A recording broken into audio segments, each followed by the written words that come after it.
So I saw the film last night. I really liked it. This is the third film of yours I've seen. I haven't seen your very first couple films, but obviously your films are super personal, and this one is about your brother. How did you end up deciding that that would be the next film you were going to make?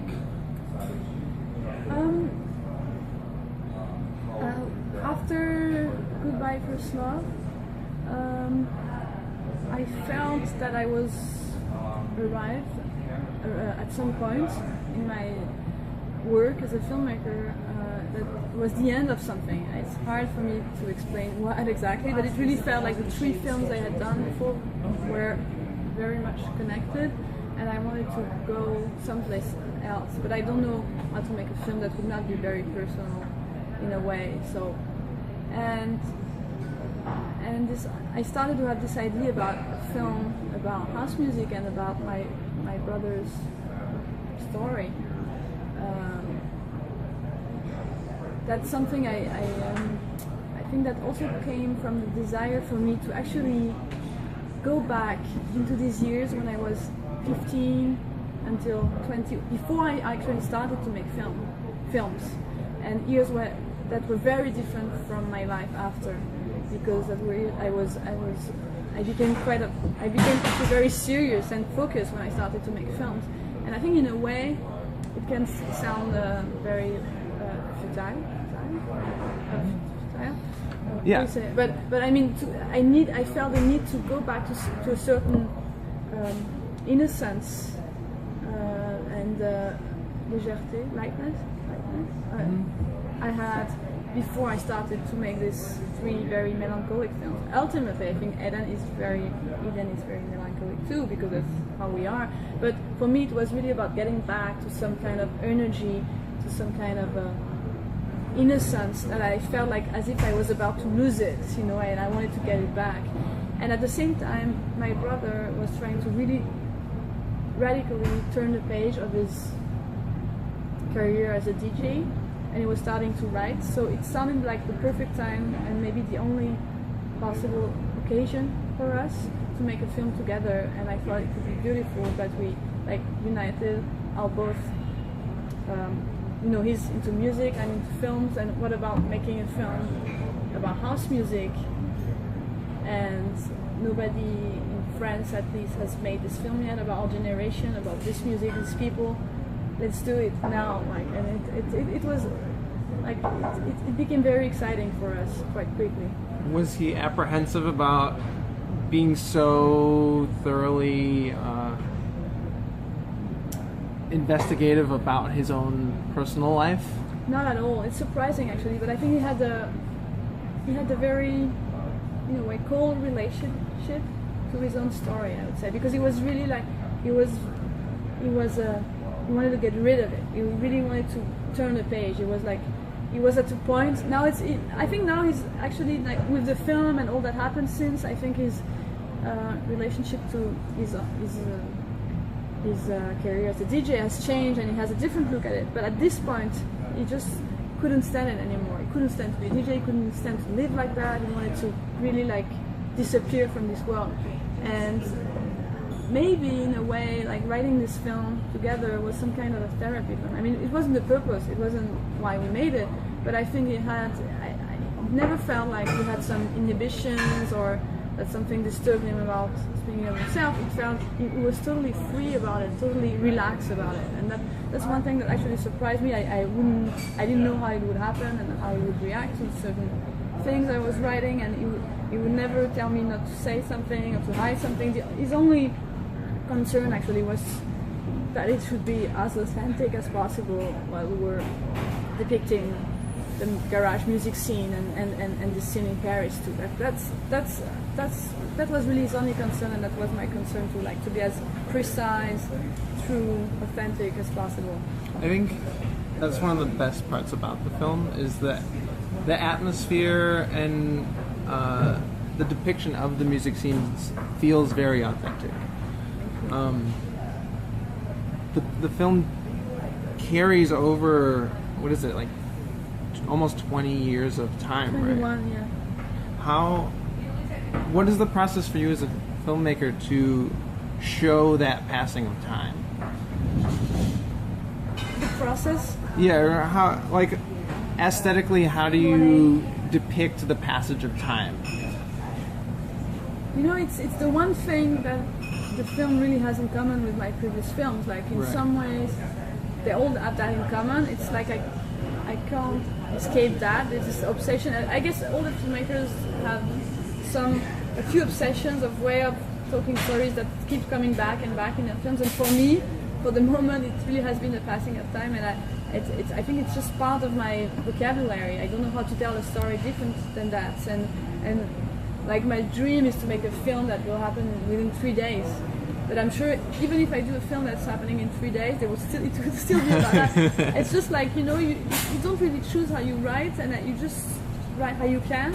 And for me, it has always been, I've always been constructing my stories this way, like it's in a totally impressionist way, meaning it's like I don't try to be fair to all the moments. I don't try to be democratic with the story, like give a part to give a scene to every moment, to every event. I just put all the.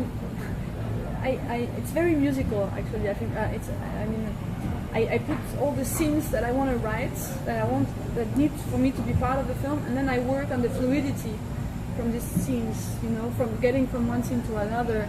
I work on the feeling it gives you when you have this following of scenes and scenes that are not there too. Like I really work on the musicality of the whole. Like, how does it feel when you have this and this and that? What does it tell about him? Right. But I don't try to construct a script in a dramatic way. I don't know how to do it.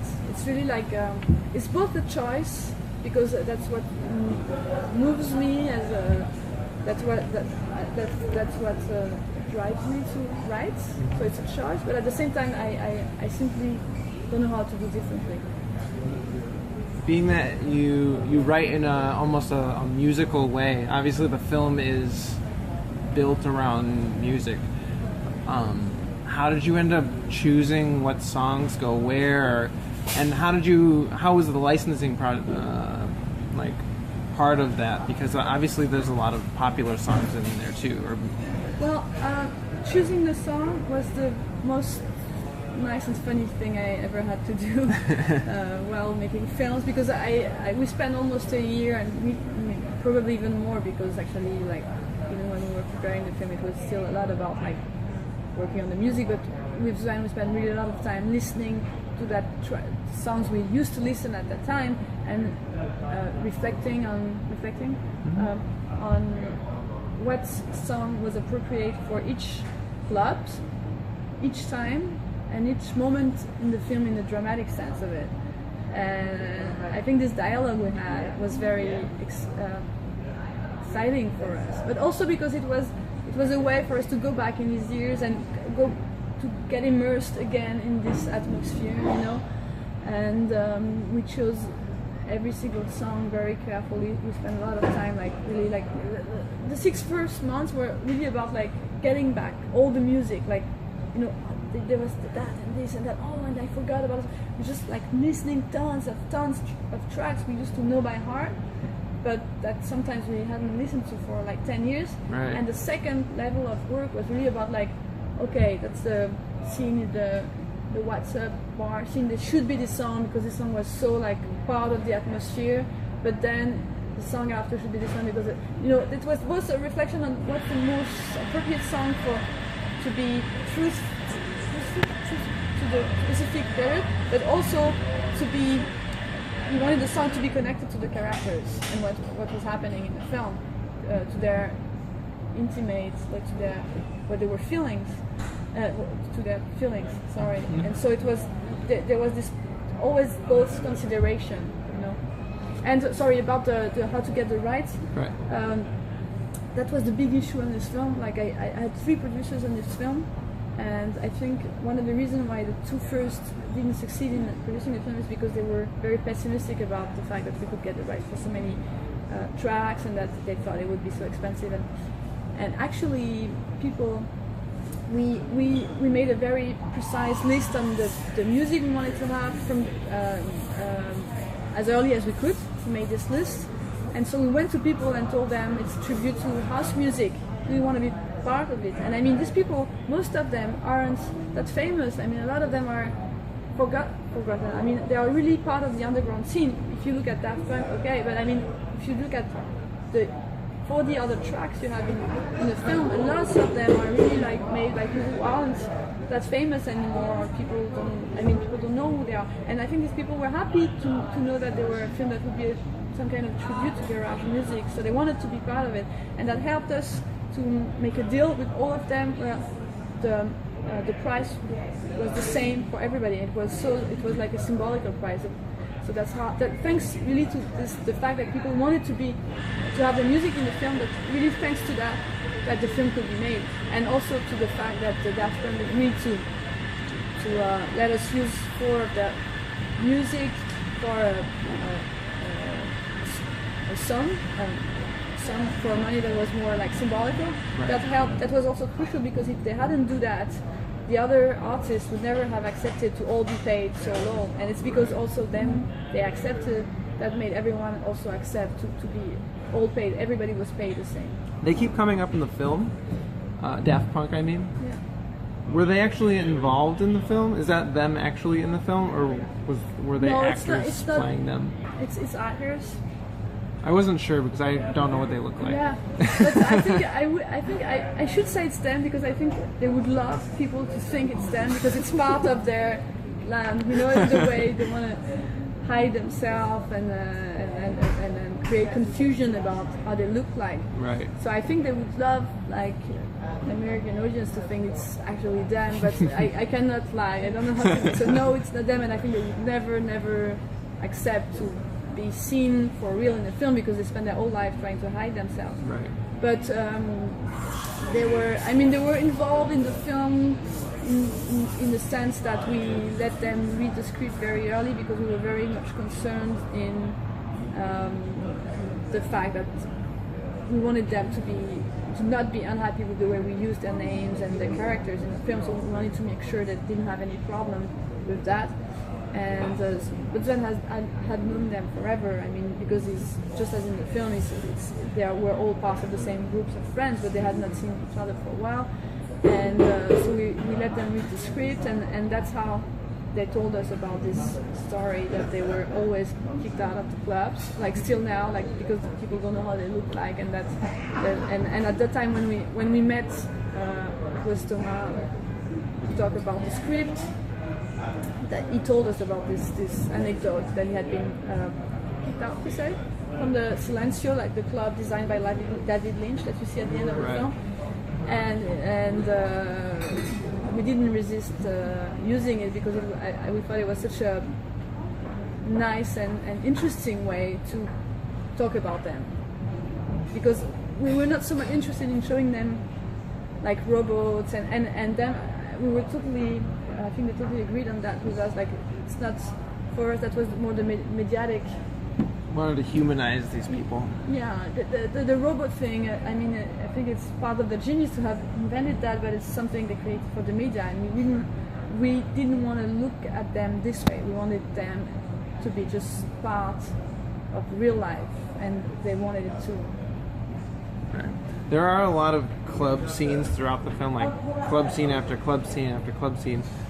How did you differentiate how each one would be depicted in the film? And were there films you looked at that have club scenes to kind of plan yours or anything like that? Actually, before shooting, we looked again at films we liked who had club scenes. And it was very interesting because even though we liked this film very much, we realized, and it's good I think because it helped us define our own style, but that wasn't at all what we were looking for. For instance, we watched James Gray's films, like we watched some club scenes again of some James Gray's films, and I films that I like a lot, but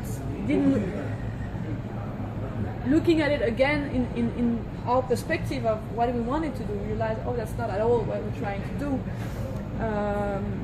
Maybe one film that that I feel closer to in terms of aesthetic and how it depicts the world of a nightclub is Millennium Mambo by Lucia Ocean. I think that's maybe the one film I feel the closest to in terms of how it the atmosphere of nightclubs, how it films the rhythm of the film. I would say it was really like my reference, but it doesn't mean, I never tried to make it the way it did. It's very different at the end, it's not the same.